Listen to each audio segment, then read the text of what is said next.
If you're having trouble with voice chat in Overwatch 2, follow these steps to troubleshoot and resolve the issue. This guide will help you ensure that your voice chat is set up correctly. Step 1. Check your audio settings. Open the game and navigate to the settings menu. Under the audio settings, ensure that the voice chat option is enabled and that your input and output devices are correctly selected. Step 2. Adjust system sound settings. Go to your computer's sound settings. Make sure that the game is allowed to use your microphone and that the volume levels for both input and output devices are appropriately set. Step 3. Verify network connection. Ensure that your internet connection is stable.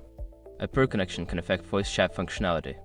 You can test your connection speed and try resetting your router if necessary. Step 4. Check in-game communication settings. Within the game, check the communication settings. Make sure that you are not muted and that you have the correct voice chat mode selected, team, group, etc. Step 5. Restart the game and system. If the above steps do not resolve the issue, try restarting the game. If the problem persists, restart your computer to refresh all system processes and settings.